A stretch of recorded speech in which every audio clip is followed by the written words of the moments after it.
오늘 저는 요단을 건너 새 땅으로 가라 하는 제목으로 말씀을 드리고자 합니다. 오늘 1절에 보면 여호와의 종 모세가 죽은 후에 여호와께서 모세의 수종자 눈의 아들 여호수아에게 말씀하여 이르시되 라는 말씀으로 출발합니다. 이 말씀의 의미는 지금까지 하나님께서 모세를 선택하셔서 모세와 함께 일하시고 40년 그 긴 광야의 여정을 마치고 이제 모세의 시대는 끝나고 여호수아를 불러서 여호수아에게 모세에게 위임했던 이스라엘 민족을 데리고 가나안으로 들어가는 그 위대한 장정을 열시게 하는 장면입니다.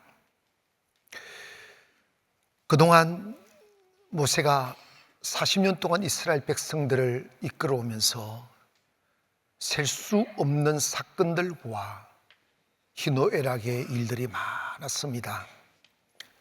그런데 참 애석하게도 모세는 가나안에 들어가지 못하고 비스가 산에서 죽어 거기에 장사가 되고 그를 측근에서 도왔던 아론도 느보산에서 죽어 장사되었습니다.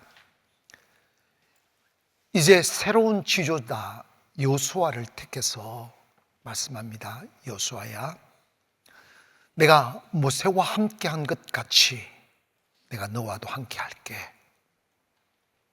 너 일어나 가라. 너는 이 레바논에서부터 출발해서 저 유브라데 저 해지지 않은 땅까지 이르러 내가 너의 지경이 되게 할 테니 너 나보고 걸어가라 하는 말씀을 하고 있습니다. 2024년 마지막 주일을 맞이해서 오늘 제가 이 말씀을 드리는 것은 우리는 꿈을 안고 2024년도를 시작하여 어느새 요단 앞에 서게 되는 마지막 주일을 맞이했습니다. 부푼 꿈을 안고 시작했지만 때로는 어떤 분들이 그 꿈을 이루신 분도 계실 것이고 때로는 고개를 들구신 분도 계실 것입니다. 그러나 분명한 것은 우리에게 또다시 내일이 있다는 것입니다. 그리고 하나님께서 2024년도의 모든 역사를 끝내고 2025년도에 세상을 여셔서 우리 보고 한번 걸어가 봐라 말씀하시는 것입니다. 제가 이 설교를 준비하면서 그냥 제 내리 속에 스쳐가는 꿈, 잊어버린 듯 했던 꿈이 생각이 났어요. 저는 그 전에 제가 외국에 나가서 선교사 생활을 하다가 그렇게 살려 마음을 먹었어요. 하나님께서 거기를 강력하게 막으셨습니다. 막으시고 제게 꿈 하나를 주셨어요. 너가 선교 중심의 교회를 하나 세워서 직접 선교에 뛰어들고 성도들로 하여금 선교에 올인하게 하고 선교 또 각처의 전 세계의 교회를 세워가는 그런 비전을 주셨습니다. 그리고 하나님께서 저를 낭떠러지에 떨어뜨려서 가장 낮은 곳 밑바닥에 서게 하셨습니다. 그리고 난 뒤에 하나님이 저를 춘천으로 보내셔서 춘천에서 그야말로 정말 낮은 곳에서 성도가 너무 없으니까 강아지 키우면서 위로를 받았어요. 아멘. 그리고 성도들하고 모였다는 성도들은 연세 많은 할머니들 몇 분 계셨는데 그 할머니들 모시고 세계 선교를 외치는 거예요. 외치면서 매일 예배를 드리다 보니까 할머니는 무슨 뜻인지도 모르고 아멘 아멘 하시다가 한 2, 3년 지나니까 돌아가시고 또 좀 전에 돌아가시고 성도가 늘어나는 게 아니라 성도가 자꾸 줄기도 하고 그러더군요. 하지만 하나님은 제게 예배의 훈련을 시켰었어요. 매일 기도하고 예배하고 기도하고 예배하고 하는 훈련을 시키시다 보니 한 5년, 6년 가니까 교회가 자리를 매김하더라고요. 그리고 그 경당이라는 곳에 또 교회를 하나 이렇게 잘 세우고 이제 이러는 차에 춘천은 아무리 살아도 이 세계 선교를 할 만한 그릇이 되는 교회를 세울 수 없어서 제가 이런 기도를 했습니다. 하나님, 제가 바다를 좋아하니까 바다도 있고, 외국을 자주 다니려니까 공항이 가까워야 되니까 춘천에서 다닌다고 정말 힘들었어요. 공항이 가까워야 되고, 그 다음에 큰 도시에 저를 보내주시면 나 그 교회는 그런 교회 하나 세우겠습니다. 이거 망상처럼 그렇게 꿈을 꾸었어요. 그런데 현실이라는 게 있잖아요. 근데 저는 그 당시에 인천을 단 한 번도 와본 경험이 없어요. 그렇게 먼 꿈 같은 이야기, 나 춘천에 몸담고 있으니까 춘천에서 그냥 열심히 목회하고 있는 먼 꿈을 담고 있는 차에 한 2년이 지나서 송도 국제도시 개발 소식이 뉴스에서 쫙 나오는 거예요. 세상에 내가 기도한 그대로야. 공항 가깝지? 바다가 있지? 도시가 생기지? 속으로 이런 생각했어요. 하나님, 나 저곳에 갈 수 있으면 좋겠다고. 근데 갈 수 있는 여건이 전혀 안 되고, 와본 적도 없고 아는 이도 없고, 그리고 춘천을 떠날 수 있는 상황이 아니니까 춘천을 오가며 해야 되는데, 주일날 서울을 뚫고 들어온다는 건 이게 도저히 시간이 안 맞더라고요. 그런데 하나님께서 조금 기다리게 하셔서, 예전에 의정부 외곽도로 있잖아요. 도롱뇽 사건 때문에 공사가 중단됐다가 그거 딱 뚫히고 난 뒤에 하나님이 이렇게 저렇게 해서 송도에 올 수 있는 기회를 주신 거야. 기다려야 돼요.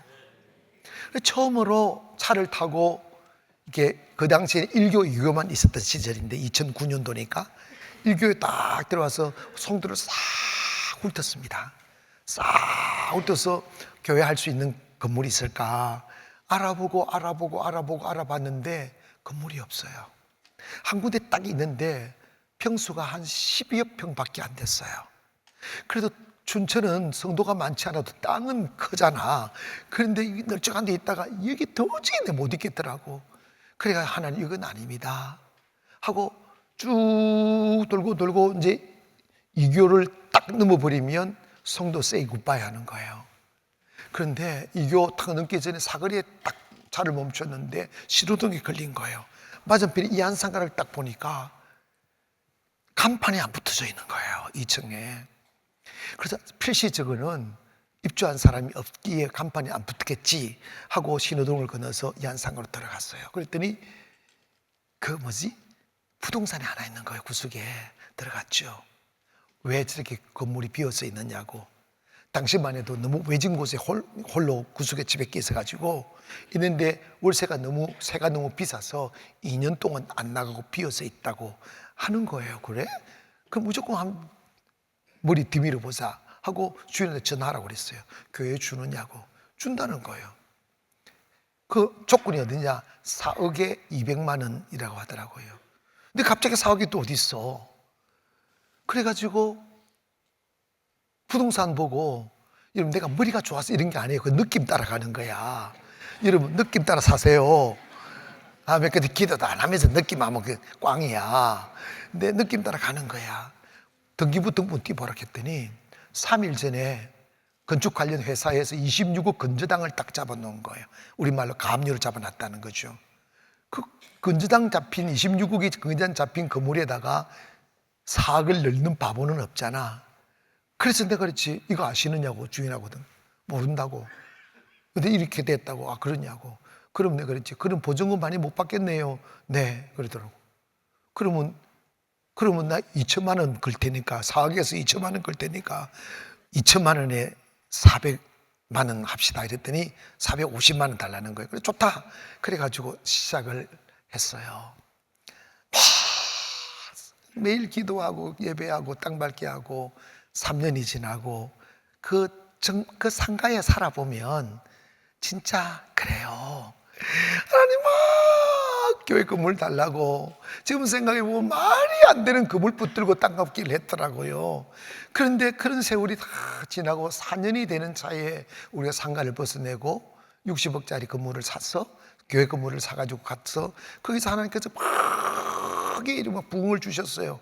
그리고 이제 조금 한 3, 4년 지내서 안정 좀 돼가지고 와 정말 이렇게 할 수 있는 차에 새로운 비전, 네가 세계 선교를 하려면 더 사이즈 힘 있는 영적인 공동체를 만들어야 된다 감동하시면서 새 성전에 대한 비전을 주셨어요.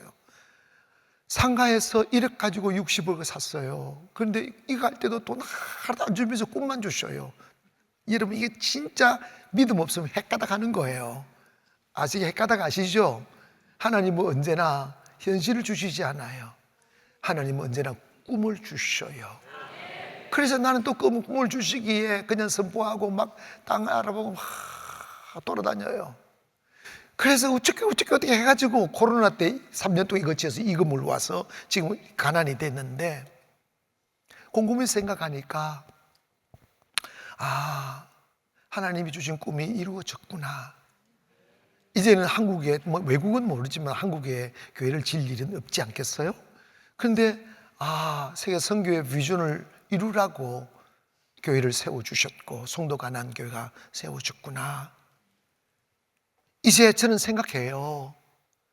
우리가 지금까지 이곳까지 올 때 이스라엘 민족이 가나안을 가는 그 과정에서 광야에서 있었던 일들, 홍해를 건너고 마라를 건너고 르비딤을 건너고 아말렉과 싸우고 요단을 건너고 그리고 여리고성을 함락시키고 아이성을 함락시키고 하는 이 일련의 과정에서 단 한 가지도 사람의 힘으로 해결할 수 있는 문제는 없었습니다. 때문에 사람들이 그 문제 앞에 설 때마다 목이 타는 거예요. 가슴이 막 벌렁벌렁하고 이 성경 보면 이 일로 인해서 이스라엘 민족이 얼마나 흥분하고 원망하고 막 죽이려 하고 돈을 던지려고 하고 하는 말도 안 되는 상황들이 벌어지는 거예요. 여러분 기억하세요.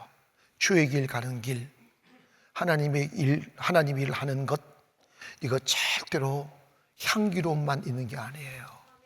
정말 우리의 이성의 눈으로 우리의 판단으로 걸어가다 보면 중도에 주저앉아버리고 포기하고 뒤집어버리고 이럴 순간들이 정말 많습니다.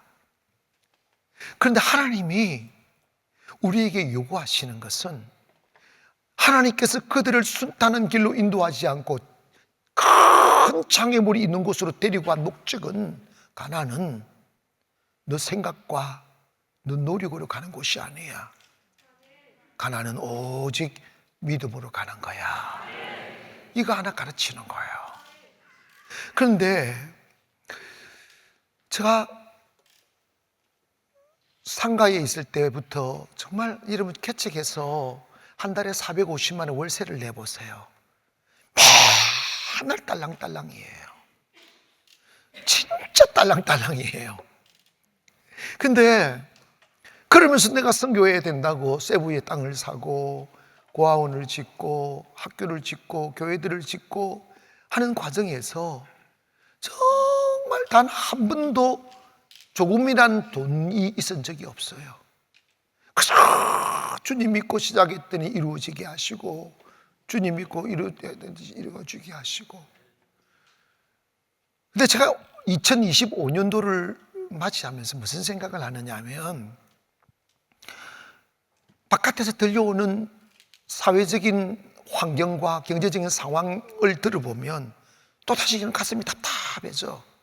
우리 교회 건축업 하시는 분들 이야기 들으면 다 중단했다는 거예요. 큰 회사도 다 중단이 되니까 길이 없다는 거예요. 근데 이건 우리가 눈으로 보는 현상이에요. 이것이 이성적으로 인지할 수밖에 없는 현실이라고. 손을 놓아버려야 되고 고기를 뜰고 버려야 되고 가난이라는 그 구질구질함을 운명처럼 받아들여야 되는 현실 앞에 우리 분명히 섰습니다. 그런데 여러분 잘 기억하세요. 하나님이 함께하는 사람, 하나님과 동행하는 사람, 하나님이 축복하는 사람은 우리의 눈에 없는 하나님이 함께 해주시는 은혜가 있어요.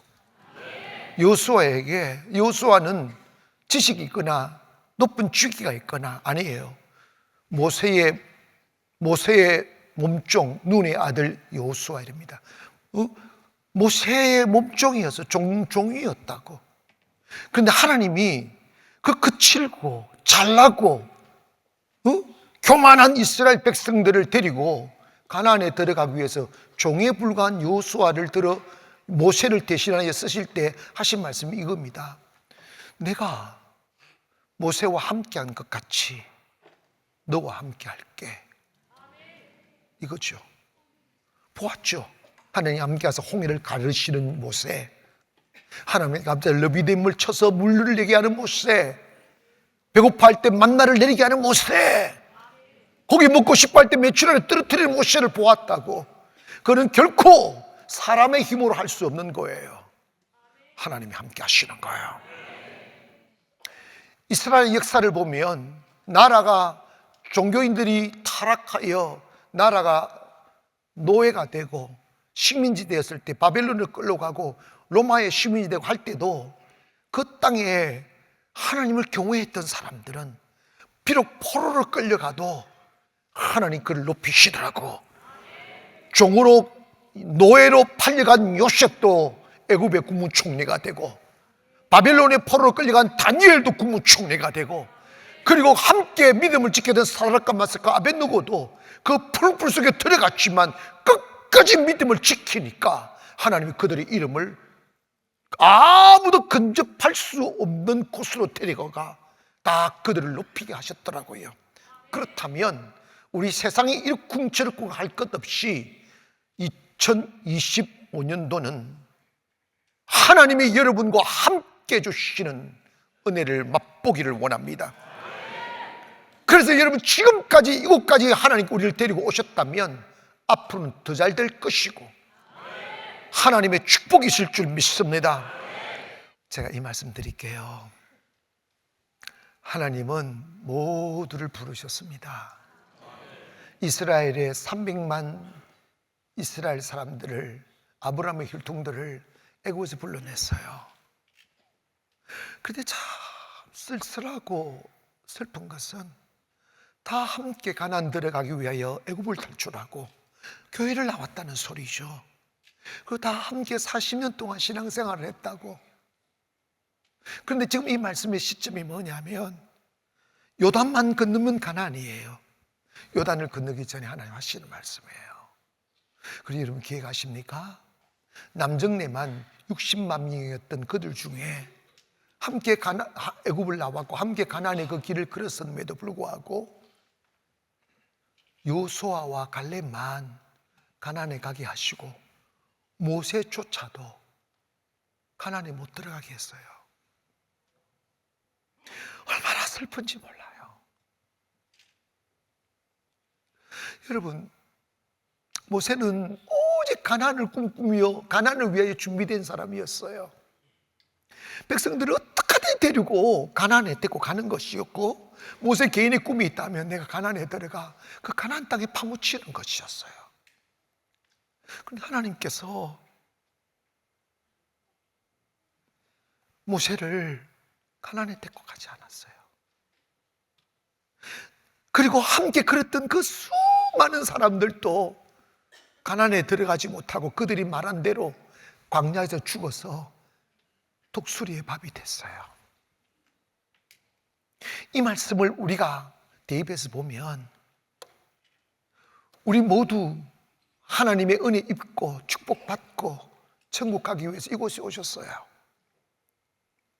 그런데 다 같이 함께 걸었는데, 함께 땀을 흘리고 함께 울고 함께 밥 먹고 함께 전도하고 함께 선교도 했는데, 막상 우리가 가야 될 그 땅에 가야 할 시간이 되면 넌 안 돼 하고 주님이 딱 막으시는 거예요. 너무 매정한 것 같고 너무 쓸쓸한 것 같고 너무 슬픈 것 같아도 하나님이 하시는 일을 누가 막을 수 있겠어요? 저와 여러분이 소망하는 것이 있다면 우리 모두 가나안에 들어가는 것입니다. 아멘. 하나님이 세운 프린시플이 있어요. 원칙이 있어요. 그 원칙을 지키면 돼요. 그런데 그 원칙이 누구에게는 너무 쉽고 누구에게는 너무 어려워요. 이 말씀은 겸손한 자에게는 너무 쉽고 교만한 자에게는 너무 어려워요. 오늘 제가 저도 그렇고 여러분도 그렇고 간절히 바라는 한 가지 소원이 있다면 우리 모두가 함께 길을 걷고 함께 선교하고 함께 예배하고 함께 울고 웃다가 우리 함께 다 축복의 나라로 가나안으로 들어가는 것입니다. 한 사람도 예외가 없기를 주의 이름으로 축원합니다. 우리가 그러기 위해서 첫 번째가 뭐냐면 철저히 하나님 말씀에 순종해야 합니다. 이거 기가 따갑도록 말씀입니다. 이게 제일 안 돼요. 가나안에 가는 길은 하나님 인도하는 데로만 가야 돼요.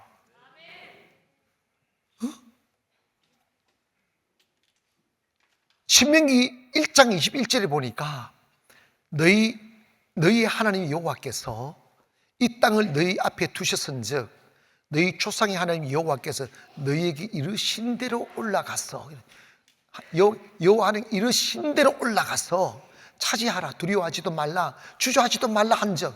우리 하나님 말 때는요 두려워하고 주저할 것 없어요. 그냥 가보는 거예요. 아멘. 제가 지금 생각하면 상가에다가 조그맣게 교회 지어놓고 차려놓고 그냥 되지도 않는데 큰 것만 시절에 돌았어요. 그냥 주인도 모르게 가능성이 있어 그냥 돌았어요. 여러분 내가 깨달았어요. 돌아야 돌 수 있다. 내일 깨달았어요. 돌아야 돌 수 있다. 이게 안 돌면 못 돌아요. 막 내 생각이 들어오고 현실이 눈이 보이고 이러면 절대 못 돌아요.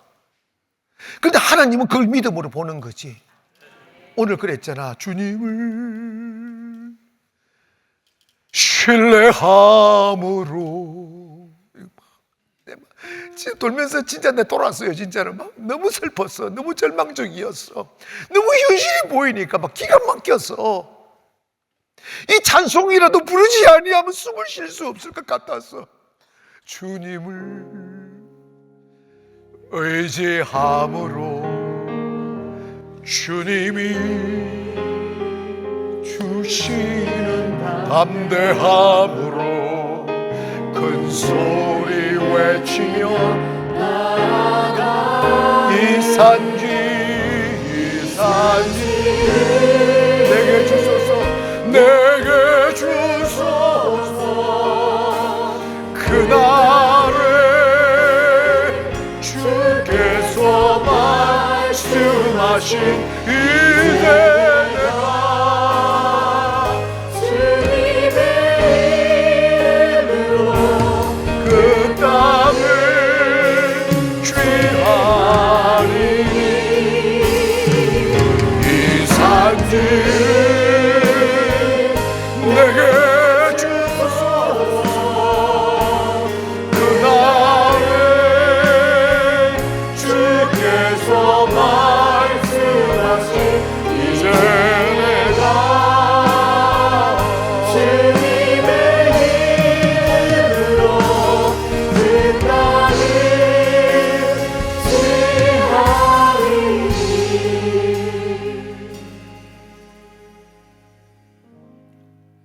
저는 잊을 수 없는 기억이 있어요. 꼬박 3년을 그랬던 지금의 어린이 도서관 3년을 꼬박 돌았는데 도서관으로 꾸며져서 개원 프레임카드가 다 달렸을 적이 눈이 펑펑 내리는 겨울밤이었어요. 도저히 이제 도서관으로 개원을 하는 걸 달라고 그럴 수가 없었어. 그날따라 그렇게 눈이 왔어요. 밤 11시가 넘고 12시가 된 시간에 창 너머로 보이는 도서관 가구들이 쫙 놓여져 있는 모습을 보고 가슴이 무너졌어요. 하나님 더 이상 돌 수가 없다고. 내가 아무리 미쳐도 더 이상 미칠 수는 없다고. 그날 저녁에 12시가 넘어서 집에 들어와 침대에 누웠는데 제 몸이 침대 속으로 깔아앉는 느낌이었어요. 하늘도 어디 가서 돌아야 합니까? 현실을 생각하면 너무 막막해요. 그런데 여러분, 가나안 가는 길은 그냥 하나님 말씀하는 대로 가는 거예요. 근데 모세가 봐봐요. 22절에 보면 너희가 다 내 앞으로 나와 말하기를 우리가 사람을 우리보다 먼저 보내어 우리를 위하여 그 땅을 정탐하게 하고. 자, 이 말씀의 의미가 뭐냐면 딱 이거죠. 하나님 모세에게 말씀하셨습니다. 너 있잖아, 가나안에 갈 때 내가 말씀한 대로 가. 두려워하지도 말아라. 그리고 주저하지도 말아라. 강에 있어도 주저하지 말고 산에 있어도 주저하지 말아라. 그런데 사람들이 이야기하는 거예요. 우리가 그렇게 가나안에 가려면 한 번도 가보지 못한 땅이니까 지리도 알아야 되고 길도 찾아내야 되고 그들이 그 상황들을 알아야 되니까 사람들을 먼저 보내 정탐을 보내자. 정탐을 보내지 말아야 됐었어요. 여러분 잘 기억하세요. 신앙은 알고 가는 길이 아니에요. 사람들은 불안해하죠. 두려워하죠. 왜 불안해하고 두려워하느냐? 하나님을 신뢰하지 못하니까. 사업할 때 너무 재면요 안 돼요. 그냥 주님 믿으면 그냥 가시기를 바랍니다. 가다 보면 하나님이 길을 내신다니까. 근데 모세가 사람들의 말을 듣고 정탐꾼 12명을 뽑아서 정탐을 40일 동안 정탐을 하고 난 뒤에 보고함으로 인해서 이스라엘 뒤집혀 버려요. 그들이 와서 하는 그 땅을 악평하여 그 땅은 젖과 꿀이 흐르는 땅이 아니고 금인을 삼키는 땅이라고 말하며 우리는 그 땅 들어가기 전에 죽을 거라고 말하니까 거기 막 돌 던지고 아수라장이 돼버렸어요. 이 사건을 두고 하나님 모세를 딱 책망하는 거예요. 너 왜 내 말 듣고 안 가고 사람 말 듣냐? 여기 우리가 조금 조심스럽게 이 말씀을 받아야 돼요. 목회가 여러분 인생이 마찬가지입니다. 여러분 인생 살아가면서 사람과 의논하고 사람의 말을 듣고 친구 만들고 오손도손 가는 거 정답죠. 따뜻하죠. 좋죠. 근데 여러분 봐봐요. 우리가 조심해야 될 일이 이거예요. 목회자가 정말 성도들을 사랑하고 성도 위에 목숨을 걸지만 성도들의 말을 듣고 가면 교회 망해요. 이게 이름 정말 아이러니해요. 그래서 성도들은 그거 싫어해요. 성도들은 목회자가 자기들 이야기 들어주면 좋아해요. 근데 하나님 그걸 싫어하셔요. 근데 결국은 하나님은 하나님 말씀을 따라가 가는 사람을 축복하더라고. 한국 교회가 무너지는 것은 사람의 말들을 듣기 때문에 하나님이 버리는 거예요. 고집이 세거나 교만해서가 아니에요. 절대 겸손이어야 해요. 그런데 여러분 사람의 말을 들으면 너무 편해요. 왜냐하면 이성적이니까, 합리적이니까, 그럴 수 있으니까. 근데 하나님의 말씀은요 이성적이 하나도 없어. 목숨을 걸어야 되는 일밖에 없어요. 그러니까 쉬운 길 가자는 거지. 근데 정탐을 가고 난 뒤에 그 사건으로 인해서 다 버림을 받습니다. 그냥 난장판이 돼버립니다. 사랑하는 여러분, 하나님이 일을 할 때는 하나님 말씀 따라가야 돼요. 두 번째로 모세를 버리신 이유가 뭐냐면 한 번 이런 일이 있었어요. 신광야에서 있었던 일인데 르비딤 사건이잖아. 물이 안 나오는 거예요. 물이 없는 거예요. 그 이스라엘 백성들이 계속 기적으로 있으면 문제가 생기면 하나님 또 해결해 줄 줄 믿어야 되는데 막 원망하자 목말라 죽겠다고. 그럴 때 하나님이 이 말씀하셨어요. 민수기 20장 8절에 보니까 지팡이를 가지고 내 형 아론과 함께 회중을 모으고 그들의 목전에서 너희는 반석에 명령하여 물을 내라. 하나님 방법은 지팡이 딱 잡고 반석한테 말해라는 거야. 물이 나올지어다. 이것만 하라고 그랬어. 물이 나올지어다. 축복이 있을지어다. 사업이 잘 될지어다. 자식들이 세워질지어다, 가정이 아름다워질지어다, 교회가 부흥될지어다, 나라가 잘 될지어다, 명령만 하라는 거야. 그런데 이스라엘 민족이 막 화를 내고 흥분하고 막 짜증 부리고 이러니까 모세가 뿔따구가 난 거야. 뿔따구 알죠? 뿔따구 났어. 그런데 봐봐요, 9절 보니까 모세가 그 명령대로 여호와 앞에 서서 여호와 앞에서 지팡이를 잡으니라. 모세와 아론이 회중을 그 반석 앞에 모으고 모세가 그들에게 이르되 반역한 너희여 들으라. 화가 확 난 거예요. 이 반역쟁이들아, 이 원망쟁이들아, 화가 확 난 거예요. 하면서 우리가 너희를 위하여 이 반석에서 물을 내려 하고, 모세가 그의 손을 들어 그의 지팡이로 반석을 두 번 팍 쳤다는 거야. 근데 물은 나왔어. 물은 솟아나오고 회중과 그들이 짐승들이 마시니라. 그 답이 문제야. 12절에 보니까 여호와께서 모세와 아론에게 이르시되 너희가 나를 믿지 아니하고 이스라엘 자손의 목전에서 내 거룩함을 나타내지 아니한 고로 너희는 너희 회중을 내가 그들에게 준 땅으로 인도하여 들이지 못하리라. 이게 무슨 말이냐면, 하나님 일하실 때, 교회 앞에서나 하나님 일할 때 그냥 하나님 말씀대로 하면 되는데 화낸다고, 백성들이 막 계속 괴롭힌다고, 원망한다고 하나님이 일을 하면서 분노를 내고 막 지팡이를 들어서 막 반석을 치고 이러니까 하나님이 뭐냐면 너가 내 목전에서 거룩함을 나타내지 않았다는 거야. 즉 뭐냐면 불순종과 혈기를 부린 것 때문에 모세로 하여금 가나안에 못 들어가게 했다는 거야. 여기서 여러분 이게 와 해야 돼. 여러분 이거 우리가 일상에 있을 수 있는 일이야. 대수롭지 않는 일로 생각하는 일이야. 근데 하나님은 불순종하는 자와 혈기 부리는 자를, 하나님 일 하면서 혈기 부리는 자를 하늘나라를 안 될 것 같다는 거야. 대한민국 교회, 내가 우선 이야기할게. 어떤 분이 버스를 탔어요. 뒤에서 막 싸우는 거야. 면전에서 말을 못하고 타타타타 듣기 싫으니까 기사 양반 차 좀 세워달라고, 막 정류장도 아닌데 차 세워달라고 하더래. 그래서 하도 세워달라고 하니까 버스 기사 아저씨가 그냥 세웠어. 삐 소리 문이 열리고 딱 내리면서 하는 말 딱 쳐다보면서 여기가 교회가 이러더니 무슨 말인지 모르네. 이 사람은 맨날 싸우는 교회만 다녔던가 봐요. 여러분 화가 나도 교회 앞에서 화내면 안 돼요. 거기에 아멘 하십시다. 내 생각과 내 뜻과 달라도 감추면 안 돼요. 그런 분위기 만들면 안 돼요. 여러분 우리 다 가나안에 가기를 바랍니다. 하나님 말씀대로 가보는 거예요. 가보니까 하나님이 해결해 주시더라고. 하나님이 넘어가게 하시더라고. 지난 세월 우리 답답하고 가슴 저리고 잠 못 자고 했던 시간들 얼마나 많았어요.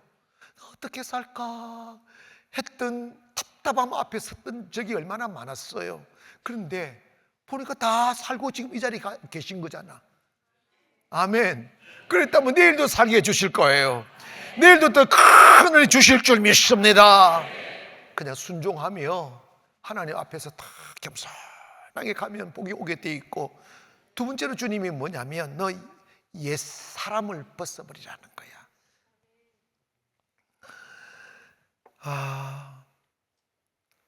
이스라엘 민족이 크게 원망하는 내용을 출애굽기 14장 11절에 보니까 그들이 또 모세에게 이르되 애굽에서 매장지가 없어서 당신들이 우리를 이끌어내어 이 광야에서 죽게 하느냐? 어찌하여 당신이 우리를 애굽에서 이끌어내어 우리에게 이같이 하느냐?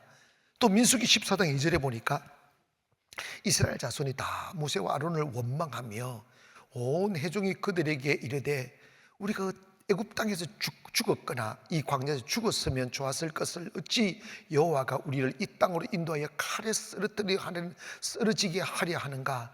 우리 처자가 사로잡히리니 애굽으로 돌아가는 것이 낫지 않겠냐? 무렵 때 원망하고 가나안 정탐하고 난 뒤에 그 땅은 거민을 삼키는 땅이라고 사울이니까 막 이렇게 막 난리고 집니다. 원망하는 습관이 있어요. 불평하는 습관이 있어요. 그리고 여러분 있지 않습니까? 교회에 나왔다고 믿음의 사람이 아니야. 어려움을 당할 때, 위기가 만날 때, 내 힘으로 안 될 때 원망부터 하지 말고 내가 모세와 함께 하신 것 같이 내가 너와 함께 할게.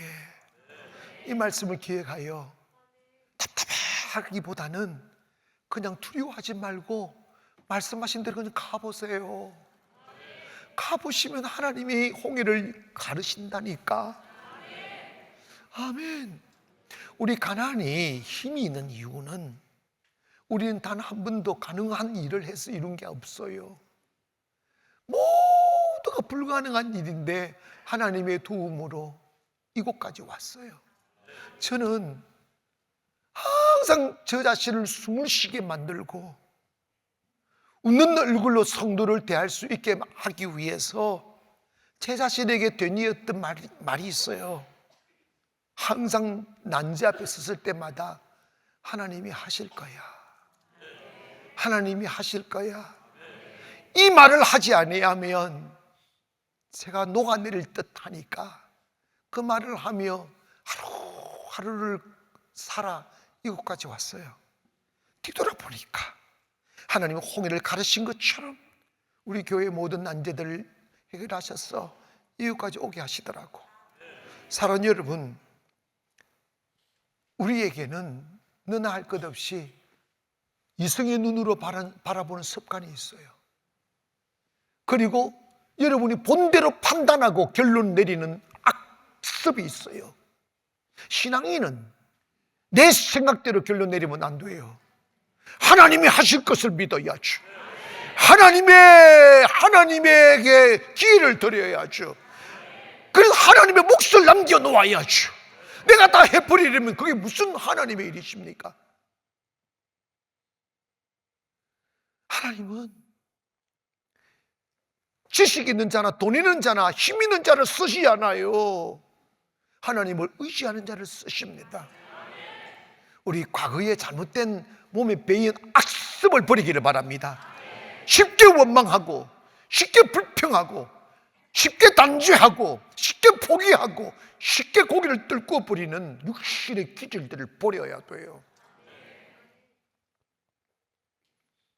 이사야 43장 18절을 보니까 너희는 이전 일을 기억하지 말며 옛날 일을 생각하지 말라고 그랬고, 에베소 4장 22절에 너희는 육의 욕심을 따라 썩어져가는 구습을 따른 옛사람을 벗어버리고 오직 너희 심령으로 새롭게 되어 하나님을 따라 의와 진리와 거룩함으로 지으심을 받은 새 사람을 입으라고 그랬어요. 여러분, 우리가 2024년도보다 더 아름다운 25년도를 맞이하려면 우리 생각 조금 바꾸십시다. 태도 조금 바꾸십시다. 악습 습관들을 좀 버리고 좀 믿음을 가져보십시다. 한번 가보겠습니다. 한번 해보겠습니다.